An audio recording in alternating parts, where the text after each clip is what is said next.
Bien, vamos a comenzar con esta introducción a lo que son los cuidados paliativos. Esta charla está dirigida para el personal de formación de enfermería, para el personal de Secretaría de Salud. Esperemos que sea enriquecedora y cualquiera de las dudas sean resueltas. Esta charla es más que nada introductoria para los términos y definiciones de lo que son introductorios a lo que son cuidados paliativos, términos en los que muchas veces están involucrados palabras que no estamos muy relacionados o que hemos escuchado eh, a lo largo de nuestra formación, mm, que nos van llevando a comprender más o mal entender ciertas situaciones que transmitimos a nuestros pacientes, y esta información que transmitimos puede ser errónea y podemos caer en desinformación tanto en nosotros mismos como hacia nuestros pacientes. Es por esto importante llevar a cabo una capacitación adecuada para dar a conocer una información estandarizada para dar más que nada confort a nuestros pacientes desde nuestro conocimiento. Si estamos bien informados, podemos dar un alivio partiendo desde qué son en realidad los cuidados paliativos, porque muchas veces malentendemos nosotros mismos qué son estos cuidados, ¿no? Muchas veces preguntamos en la calle a nuestros conocidos y no se sabe qué son en realidad. No sabemos qué es lo que significan, para qué son o a quiénes se puede recibir o a quiénes podemos dar cuidados paliativos. Si no sabemos para qué son o qué son o a quiénes se pueden proporcionar, pues estamos literalmente perdidos.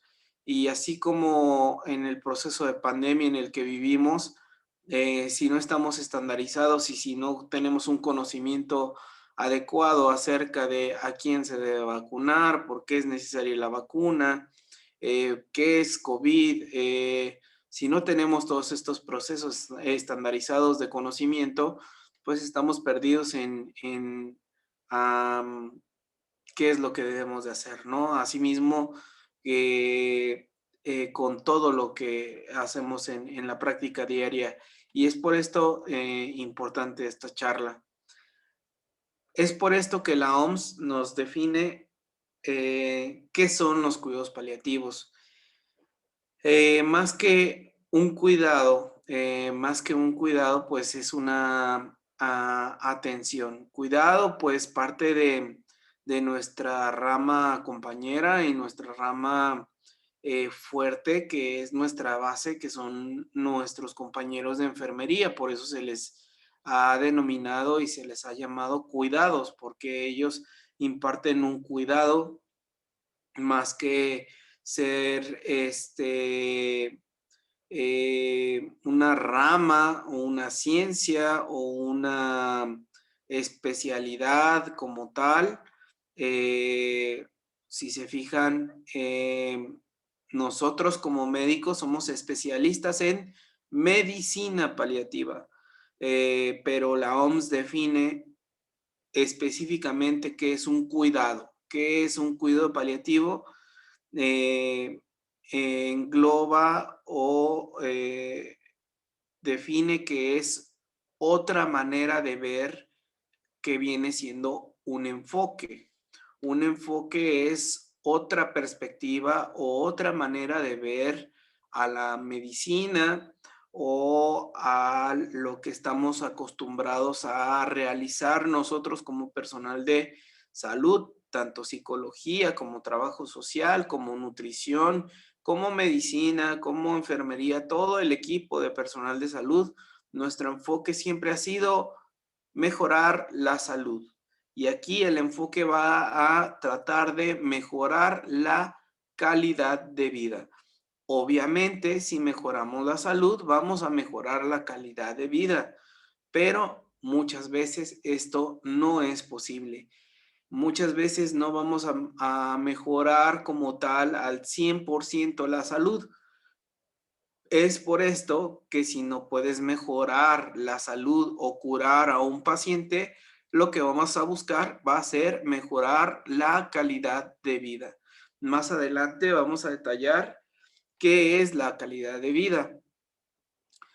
¿De quiénes? De calidad de vida de quién, no solamente de nuestros pacientes, sino también de su familia, porque su familia generalmente van a ser quienes los cuidan. Nosotros vamos a ser el apoyo y el soporte, pero la familia es quien los va a cuidar. ¿Por qué? Porque se van a enfrentar al problema que está pasando el paciente de enfermedad. ¿Qué problema está pasando el paciente? Pues una enfermedad que va a amenazar su vida. Esta enfermedad que amenaza su vida puede ser abierta a cualquier posibilidad. A nosotros, cuidados paliativos, se nos viene en la mente directamente la palabra cáncer, pero no necesariamente debe de ser esta estrictamente, esta enfermedad. Puede ser EPOC, puede ser una insuficiencia orgánica de cualquier tipo, insuficiencia renal, insuficiencia hepática, una insuficiencia neurológica, una insuficiencia respiratoria, una insuficiencia inmunológica como VIH, enfermedades infecciosas como ya lo mencioné, hepatitis C, hepatitis B, etcétera. Cualquier enfermedad que amenace la vida, actualmente, incluso COVID, nos está generando una amenaza para la vida. Y cualquier enfermedad que nos amenace la vida puede integrarse o puede entrar a recibir o ser el paciente susceptible a recibir cuidados paliativos. ¿Por qué? Porque es un paciente que va a ser susceptible o va a mermarse su calidad de vida. ¿Cómo vamos a hacerlo? Previniendo o aliviando el sufrimiento que le va a ser causado por la enfermedad. ¿Cómo? Aliviando tempranamente e impecablemente evaluando el tratamiento del dolor, no solamente este síntoma, pero como es el más prevalente, generalmente a tu consulta lo que te llega como médico general, como enfermero, como cualquier personal de salud, es el dolor, porque es lo que te va a avisar ante cualquier patología. Me duele la cabeza, me duele el hombro, me da un dolor precordial, me duele el abdomen, me duele tal cosa. Ese es el principal síntoma de cualquier situación, es el dolor. Probablemente hay una infinidad de síntomas, pero generalmente el dolor es el prevalente. Por eso es, además del dolor, otros problemas físicos que también son otros síntomas, pero no nada más somos seres biológicos, o sea, físicos, sino también tenemos problemas psicológicos, sociales, y no solamente somos esas tres esferas, ¿sí? Física, psicológica y social. Eso ya lo tenemos bien aprendido, que somos seres biopsicosociales, pero también somos seres espirituales. También tenemos esa parte espiritual que tenemos y que solamente recordamos cuando ya estamos en la parte final de la vida. O en algún momento especial de nuestra vida. Esa parte espiritual es muy distante o muy cercana, dependiendo del punto de vista de cada persona, de la religión. No vamos a hablar aquí de religión, pero la parte espiritual puede estar conectada o muy alejada de la religión, depende de cada persona. Es una entidad distinta, pero el espíritu se refiere a esa parte interior de cada persona, a esa parte individual, a esa característica humana que nos hace, a esa parte intangible que nos hace movernos, a esa parte intangible que nos hace conectarnos con nosotros mismos. Y eso es a lo que nos referimos con la parte espiritual en cuidados paliativos. Ya vimos que hay una parte física, ya vimos que hay una parte psicológica del paciente, ansiedad, depresión y una parte social. Pierde su rol en su familia, pierde su parte laboral, pierde su parte económica, pierde su rol con sus amigos y pierde o puede perder o puede verse afectada su parte espiritual. Sí, puede verse afectada porque a mí me tocó esta enfermedad, porque es sentimiento de culpa, pues porque fumé toda la vida, a mí me tocó este castigo, porque bebí alcohol toda la vida, yo creo que me tocó este castigo, etcétera. Según la OMS, calidad de vida, entonces, ¿cómo podemos mejorar todos estos aspectos que mencionábamos en la definición anterior? ¿Cómo vamos a mejorar si este enfoque, refiriéndose a calidad de vida, cómo vamos a mejorar todos estos aspectos que mencionábamos? ¿Cómo vamos a mejorar esta calidad de vida si no sabemos qué es calidad de vida? Para mí puede ser calidad de vida un mundo de posibilidades, pero si no definimos bien, pues no nos vamos a perder, ¿no? Según la OMS, dice que es una percepción individual, otra vez, de una existencia en un contexto de cultura, del sistema de valores en los que se vive en relación con sus objetivos, expectativas, normas e inquietudes. O sea, que es una parte muy individual de cada persona, la calidad de vida, de acuerdo a lo que él espera, o sea, expectativas, a sus objetivos, a sus normas, ¿sí? A lo que él está normado y a sus inquietudes, a sus dudas. O sea que esta calidad de vida también va a depender de la información que le demos a nuestros pacientes, de las malas noticias que le demos, de la información que le manejemos a nuestros pacientes, porque va a haber pacientes que se les manejen noticias por parte del equipo médico y expectativas muy altas que si no se les manejan adecuadamente, vamos a tener fallas en esta alcance de calidad de vida. Más adelante voy a explicar más a fondo por qué es importante manejarle una verdad a los pacientes y no expectativas falsas. Un ejemplo, tenemos un paciente terminal con un cáncer en etapa 4 y que llegue el equipo médico de oncología y decir, tenemos este cáncer, etapa 4, y que al decir la noticia, tiene un adenocarcinoma etapa 4, ya tiene metástasis, y el paciente no tiene un entendimiento de estas palabras, ¿no? Y que se le diga, pero le vamos a dar tratamiento, le vamos a dar quimio, le vamos a dar radio, ¿usted acepta?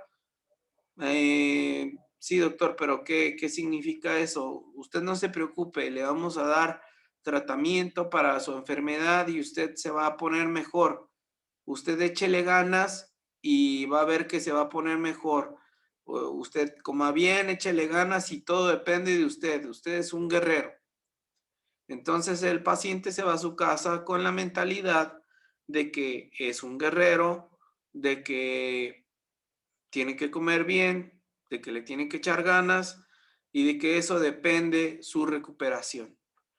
Entonces, sí, en parte sí es cierto, en parte sí es cierto que una alimentación, buena alimentación, la quimio le va a mejorar, la radio le va a mejorar, pero ¿qué porcentaje tiene ese paciente de curación si ya es una etapa avanzada, si tiene metástasis, si tiene bajas posibilidades de curación,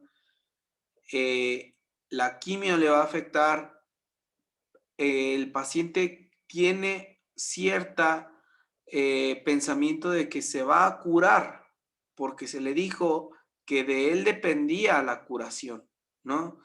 Entonces, no de todos los factores que están involucrados. Número uno, la enfermedad. Número uno, dos, la respuesta al medicamento.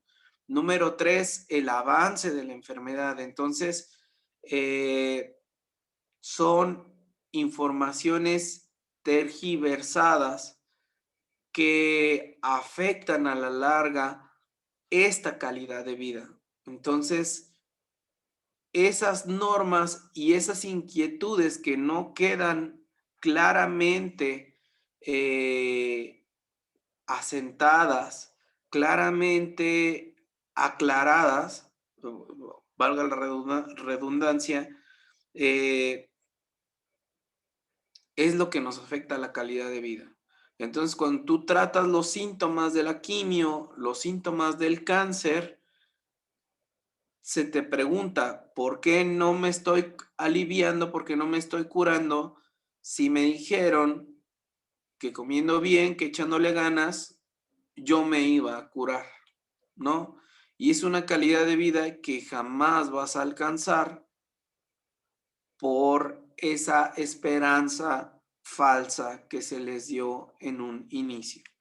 Entonces, los cuidados paliativos dependen mucho de esta información que se les da a los pacientes y tú como cuidados paliativos tienes que dar esta calidad de vida, esta percepción que tiene de su existencia en el contexto de su cultura. ¿Qué cultura tenemos nosotros los mexicanos en cuestión a nuestro sistema de valores? Que si no comes, estás enfermo. Que si no comes, si no desayunas, si no tienes una buena alimentación, estás enfermo y tienes que comer bien, porque si no comes bien, si no estás gordito, estás enfermo. Estás muy flaco, nuestras abuelas nos dicen que si estás muy flaco, algo anda mal, estás enfermo. Tienes que comer más tortilla, tienes que comer más frijoles, para que estés bien nutrido, ¿no? Entonces empiezas a ver a una persona con cáncer que empieza a perder peso y ese sistema de valores, esa calidad de vida se empieza a ver afectada.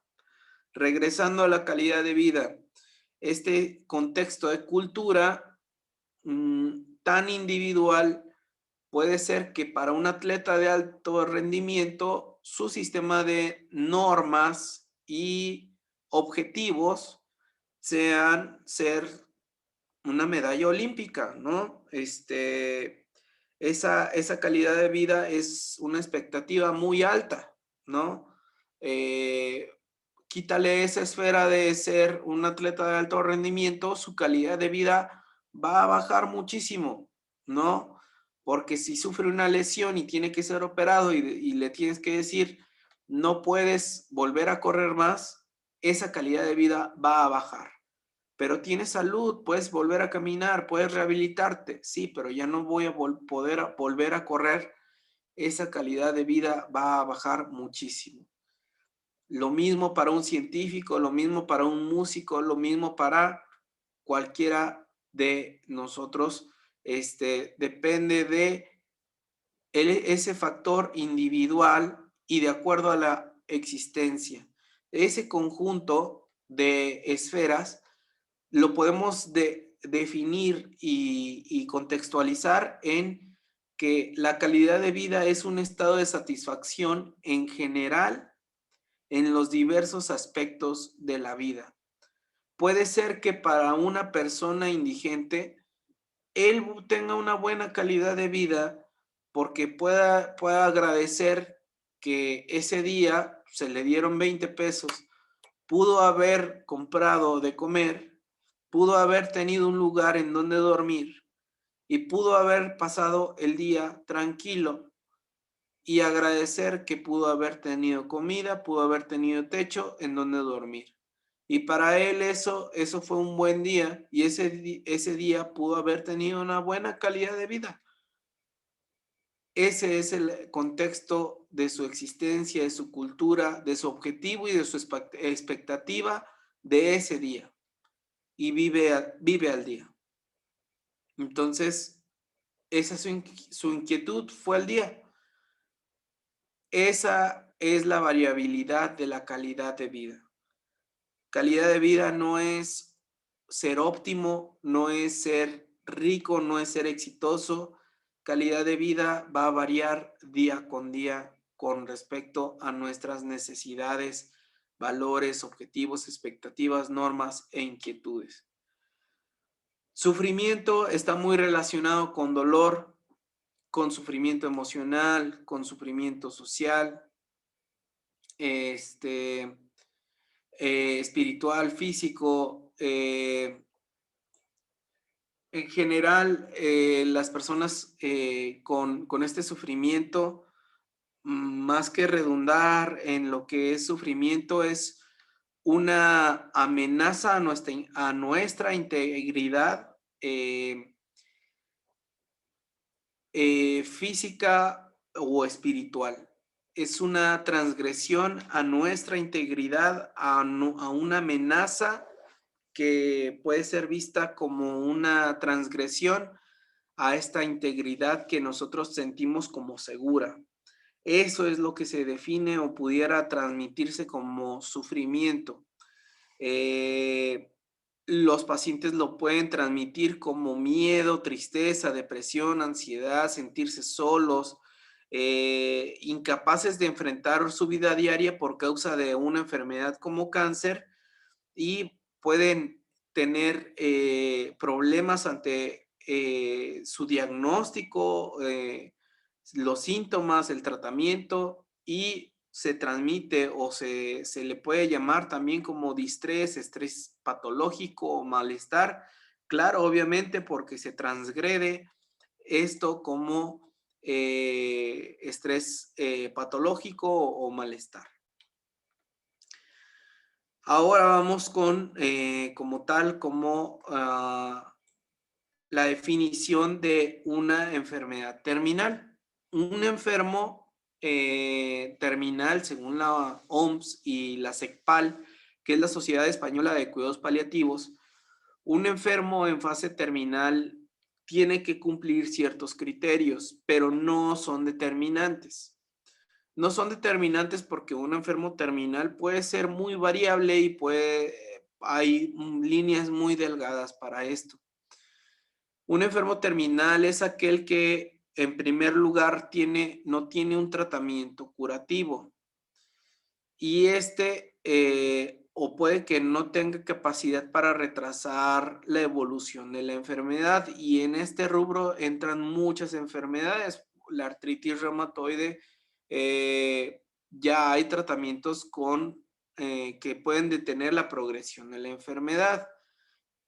Pero, por ejemplo, un paciente diabético, si tiene un buen tratamiento que detenga la evolución de la enfermedad, pues tiene su tratamiento para detener la evolución de la enfermedad. Pero hay muchas veces que los pacientes no se controlan por X o Y razón, no toman su tratamiento no tienen un buen control de su glucosa y por alguna otra razón su evolución no se retrasa.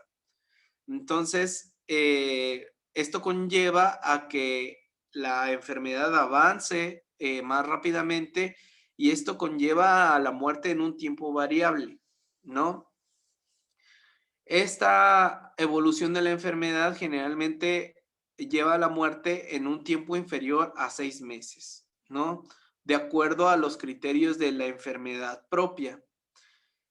Que esta enfermedad sea progresiva, provoque síntomas intensos, multifactoriales, cambiantes y que conlleve a sufrimiento físico o psicológico en la familia y en el paciente. Esto es la definición de un enfermo terminal. Entonces, no le podemos decir a cualquier persona que es un enfermo terminal. No por el hecho de que tenga cáncer, un paciente con cáncer de próstata, ellos pueden tener un pronóstico de vida de 3, 5, 6, 7, 8, hasta 10 años y tener quimios, tener radios, tener terapia, tener tratamiento y no tener estos criterios de una muerte inminente de 6, no inminente, una muerte inferior a un pronóstico de 6 meses. Entonces, no es un enfermo terminal. Tiene cáncer, sí. Tiene cáncer de próstata, sí. Tal vez ya tenga metástasis. Pero está recibiendo radioterapia y su pronóstico puede ser tal vez mayor a 6 meses. Y tal vez no tenga síntomas intensos, tal vez no le genere tanto sufrimiento y no es dentro de la definición un enfermo terminal. En cambio, sí, una enfermedad como el cáncer de páncreas, que tienes una definición a partir del diagnóstico, un pronóstico menor a 6 meses, que sí te va a generar ya prácticamente una definición de enfermedad terminal. Aunque no tengas metástasis, aunque no tengas tanto dolor, pero sí tienes ya un pronóstico muy limitado, ¿no? Entonces, dependiendo de la patología, dependiendo de la situación, va a depender si eres un enfermo terminal o no. De acuerdo a esto, los criterios de agonía, bueno, la agonía es una situación especial y específica que va a preceder a la muerte del paciente y puede durar ya horas o días. Esta es una fase corta. Esta fase determina que van a aparecer síntomas y alteraciones de deterioro intenso, físico, ¿sí? Van a estar muy débiles, no, la persona no se va a poder mover fácilmente, va a ser muy difícil que hable o se alimente. No se va a poder relacionar fácilmente con los demás porque va a ser otra vez muy difícil hablar, va a ser muy difícil que abra sus ojos, las visitas lo van a abrumar, lo van a cansar bastante, no va a poder hacer las actividades que hacía normalmente de sentarse en su comedor, van a aparecer trastornos cognitivos como crisis de angustia, van a estar agitados psicomotrizmente, van a estar irritables, ansiosos y se van a presentar delirios o incluso alucinaciones. Es cuando vemos a las personas más angustiadas y que pueden presentar alucinaciones que vieron a una persona llegada o que vieron están viendo alucinaciones auditivas o están viendo alguna alucinación de arañas, animales, fuego, angustia en general. Disminución de la conciencia, alerta, confusión e incluso coma. Cuando empiezan a entrar a esta fase, están o hiperalertas o empiezan a tener disminución de la conciencia, empiezan a estar más dormidos y a dejar de responder. Empiezan a dormirse y entrar en una fase de coma. Y pueden llegar a tener síntomas como dolor, disnea y esta falta de aire. Aquí hay un modelo antiguo y uno más renovado. En el de arriba, en el modelo antiguo, se mencionaba que los cuidados paliativos pues iban comenzando en una fase ya tardía, en donde los cuidados paliativos que estaban en azul eran más intensos ya en periodos avanzados de la enfermedad, y terminaban cuando la gente fallecía, ¿no? Cuando ya estaba la fase de luto, de muerte, pues desaparecían los cuidados paliativos, ¿no? Y la flecha hacia arriba es la terapia curativa, ¿no? En el cuadro de abajo tenemos las fases agudas, crónicas y avanzadas. Desde el momento del diagnóstico, los cuidados paliativos tienen que iniciar.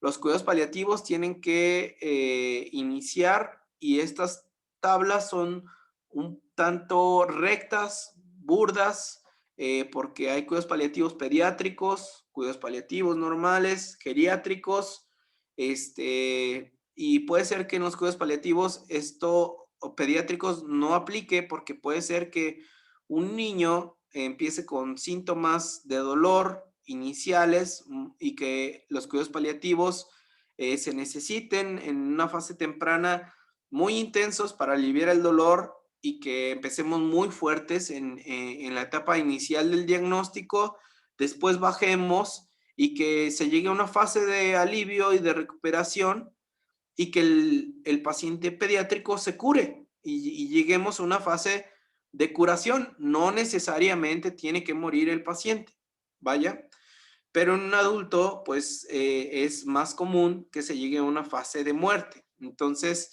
el pronóstico de vida, cuando ya es un pronóstico de 6 meses, tenemos un paciente enfermo terminal, se intensifican los cuidados paliativos.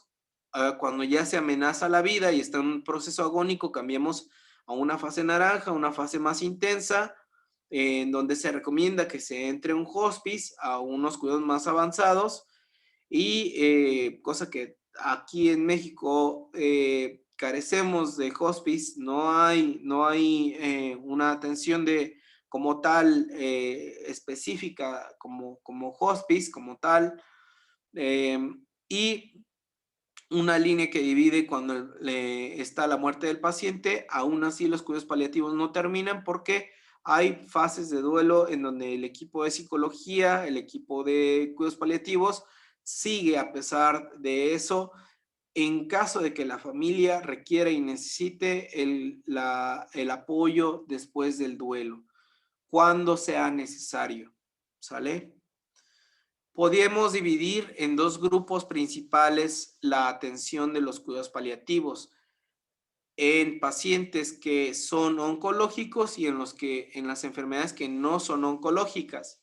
Los oncológicos, obviamente, cuando entre más edad tengamos, es más riesgo que tengamos cáncer. Es la segunda causa de muerte en pacientes mayores de 65 años.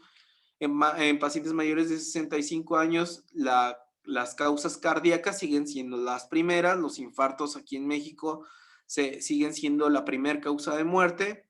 En los pacientes no oncológicos va a haber otras patologías no oncológicas con mayor prevalencia que van a conducir a la muerte de forma directa o por otras complicaciones indirectamente relacionadas como demencias, Parkinson, enfermedades cerebrovasculares, neumopatías crónicas, cardiopatías, hepatopatías, lo que ya hablábamos, ¿no? Los principales componentes que van a incidir sobre la calidad de vida, que ya hablábamos, ¿cómo vamos a buscar mejorar la calidad de vida de un paciente? Pues van a ser 4 aspectos importantes. Número 1, vamos a buscar mejorar los síntomas del paciente y en específico y especialmente el dolor. Si mejoramos el dolor de un paciente, vamos a mejorar su calidad de vida. Número 2, vamos a tratar de mejorar su función, ¿sí? Si mejoramos la funcionalidad, vamos a mejorar su calidad de vida, pero no podemos hacer esto sin el número 1. Si al paciente le duele su espalda, pues no se va a no se va a poder mover. Si le duele su rodilla, su cadera, si le duele su abdomen, no se pueden mover, no se pueden movilizar, pero o no pueden comer, o no pueden dormir, o no pueden hacer una determinada función. Pero si les alivias el dolor, van a tener una mejor función. Entonces, por eso pasamos al número 2. Mejoramos esa función. Número 3, si mejoras el síntoma del dolor, mejoras la situación funcional, vas a mejorar la situación afectiva, mejoras la relación emocional, ¿sí? El paciente ve esa mejoría en el dolor, en la función y por ende tratas de mejorar el aspecto afectivo, ¿sí? Cómo se siente emocionalmente al ver estos cambios, pues se van a sentir un poco más aliviados, se van a sentir un poco más aliviados afectivamente, ¿no? Ya no se van a sentir tan angustiados, con tanto miedo, el sufrimiento va a disminuir y por ende ya no van a tener ese miedo, esa angustia, esa transgresión, ese distrés, esa miedo y esa depresión. Número 4, los cuidados al entorno social, debemos de cuidar a la familia, a darle un descanso a su familia, a sus cuidadores. Al verlos, mejora a su familia. ¿Sí? Si los ves mejor, la familia va a descansar. No, pues lo veo mucho mejor, doctor, con los medicamentos que le estamos dando para el dolor. Ya no se queja tanto, ya no me habla tanto para estarlo, a mí me angustiaba mucho verlo con dolor, pero ahora que lo veo más tranquilo, pues puedo descansar más, puedo estar más tranquilo yo, ya no estoy tan angustiado, ya no me preocupa tanto, ya no lo llevo tanto a urgencias, ya no le hablo tanto a los doctores, yo lo puedo cuidar mejor en casa, ya lo tengo mejor cuidado, ya lo podemos movilizar mejor para cambiar el pañal, etcétera. Y esto es muy importante lo que viene abajo. Si el paciente está bien informado, y esto es muy importante que quiero transmitirles, si el paciente está bien informado de la situación, y esto es importante de no ocultarle información a los pacientes, si el paciente sabe su realidad, vamos a tener una buena expectativa del paciente. Si el paciente tiene una buena expectativa, las expectativas del paciente y la realidad de la situación deben de estar en el mismo nivel. Si la expectativa del paciente es muy alta, nunca vamos a alcanzar una buena calidad de vida, porque él nos va a pedir, yo estoy viviendo una realidad distinta a mi situación. Les voy a poner un ejemplo. Un paciente con cáncer de próstata que tiene metástasis a columna, que ya no se puede movilizar, nos mencionaba, yo lo que quiero es salir al mercado a comprar mi fruta. Yo quiero levantarme de mi cama, salir, caminar y comprar mi fruta. Eso es lo que yo quiero, doctor. Hágame caminar porque quiero ir a comprar mi fruta. Con una fuerza motora 2 de 5 en cada pierna. Hipoacusia. Porque no le habían dicho o el médico le dijo en algún momento, el oncólogo le dijo que pues sí tenía cáncer, que tenía metástasis, pero se lo dijo entre dientes y el paciente nunca escuchó. Entonces se quedaron con esa información y los únicos que escucharon fue su esposa y su hija. Y no encontraban la manera de decirlo, de explicarle al señor que pues su realidad era que no podía caminar. Entonces, el señor vivía en una realidad en la que no podía volver a caminar. No le podíamos ofrecer la calidad de vida que él deseaba. Entonces, por más que le quitáramos el dolor, le quitamos el dolor. Su situación funcional no iba a mejorar porque había una compresión medular, la fuerza no se iba a recuperar. No lo iban a meter a descompresión, no le iban a quitar el tumor, no le podían costear una radioterapia para disminuir el volumen de la tumoración. No logramos llegar a la situación afectiva hasta que le hicimos comprender que la situación de que no iba a poder volver a caminar era por la situación de su enfermedad y que era temporal. El paciente ya estaba en una situación de últimos días. No se le engañó, no se le mintió, pero se le explicó que era una situación de pausa, que no podía caminar en esos momentos y que tenía que estar en cama descansando y sin dolor. El señor comprendió, estuvo cómodo y a los días falleció más tranquilo. Entonces, tenemos que adecuar la realidad de acuerdo a las expectativas del paciente. Entonces, no podemos dar calidad de vida si no adecuamos esas dos situaciones. El mentir el no mentir, sino el no explicar adecuadamente a los pacientes nos trae consecuencias graves a la larga. De acuerdo a estos principios bioéticos, cada uno de nosotros tenemos el derecho de autonomía, de decidir sobre nuestra propia vida, nuestras propias decisiones, tomar nuestros propios, tener nuestro propio criterio de decir, quiero que me operen, no quiero que me operen, quiero que me den quimio, no quiero que me den quimio, tengo derecho a recibir mi información, no quiero recibir mi información, beneficencia, que mis tratamientos me beneficien, sí, quiero que me quiten el cáncer, sí quiero recibir quimio, no maleficencia, sí quiero que me amputen una parte de mi cuerpo para quitarme el tumor, pero ¿qué me va a traer como consecuencia?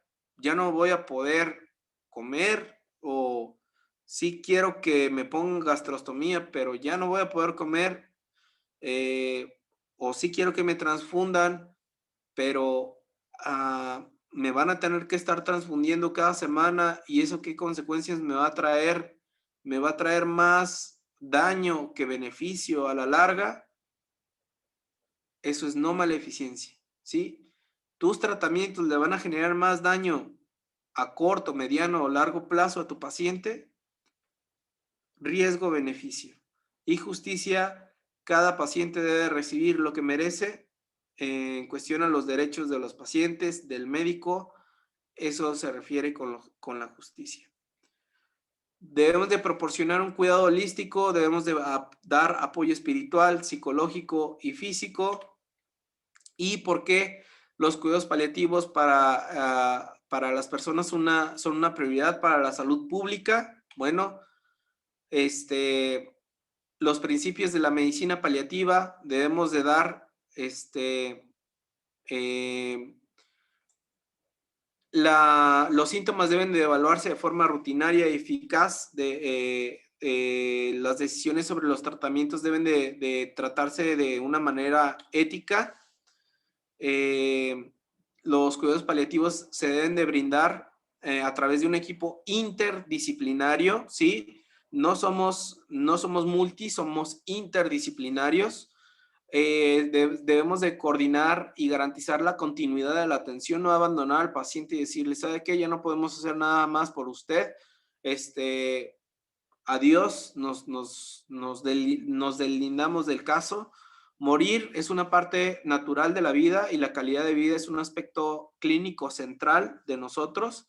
Y como objetivos, los cuidados paliativos atendemos el aspecto espiritual del paciente y de la familia, disminuyendo la angustia y aumentando el bienestar. Los cuidados paliativos, esto es muy importante, ni aceleramos ni prolongamos la muerte. El deseo de morir es a causa y consecuencia de estas alteraciones entre las expectativas, la realidad, la desinformación, el sufrimiento y la calidad de vida. Los cuidados paliativos amplían el apoyo por el duelo a los pacientes y las familias. Las cuestiones operacionales, preservamos y mejoramos el bienestar clínica y personal al apoyo a voluntarios. Los cuidados paliativos nos involucramos en la mejora continua en la calidad y los esfuerzos en investigación y nos dedicamos para el apoyo individual de pacientes y familias, así como en políticas públicas para mejorar el acceso a los servicios necesarios y calidad en la atención aquí en Palía. Este es un mapa del mundo de cómo se muere en el mundo. Los países más pintados en azul es en donde mejor se muere, los que están más en blanco es en donde peor se muere. Los que están más en blanco es en donde peor se muere. Vemos como África está prácticamente en blanco. Vemos como Australia, Japón, Reino Unido, Estados Unidos es en donde mejor se muere.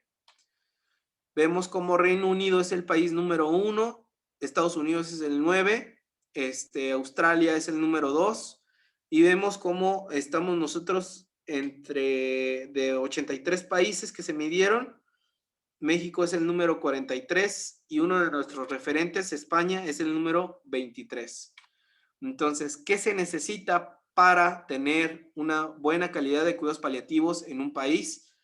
Primero, que existan políticas y un entorno, infraestructura, medios, todo lo necesario para cuidados paliativos y atención paliativa en el medio, en el estado, en el país, en todo. Recursos humanos, accesibilidad del cuidado, calidad del cuidado y que la comunidad sepa qué son los cuidados paliativos. Si la comunidad no sabe, tampoco podemos tener cuidados paliativos de calidad. Y el jefe de ejecutivo de un hospice de Reino Unido, o sea, de los número 1, dice, la evidencia que ellos hicieron en un estudio, la evidencia sugiere que la gran mayoría de la gente que se murió en el hospital no quería estar ahí. O sea, en el estudio que ellos hicieron de los hospitales que se murieron, de las personas que se murieron en el hospital, no querían estar en el hospital. Imagínense en nuestro entorno, la gente que se está muriendo en los hospitales públicos, en IMSS, en Secretaría de Salud, no quieren morir en el hospital y lo vemos con nuestros familiares. Nos lo dicen antes de llevarlos al hospital. No me lleves al hospital, no me quiero morir en el hospital. Y aún así, por nuestra angustia, nuestra desesperación, porque no sabemos manejarlos en nuestra casa, obviamente porque no tenemos oxígeno, no tenemos enfermera, no tenemos cuidado, no tenemos... ¿Qué vamos a hacer nosotros en nuestra casa? No tenemos la atención en nuestro domicilio. Bueno, pues no tenemos otra opción más que llevarlos al hospital. Claro está, pero es por eso que necesitamos cuidados paliativos de calidad para brindar este tipo de atención en domicilio o en un hospice. ¿Sale? Esto sería todo por mi parte en cuestión a la introducción de lo que serían las definiciones y la situación de cuidados paliativos como introducción. ¿Sale? Cualquier duda, estoy a sus órdenes.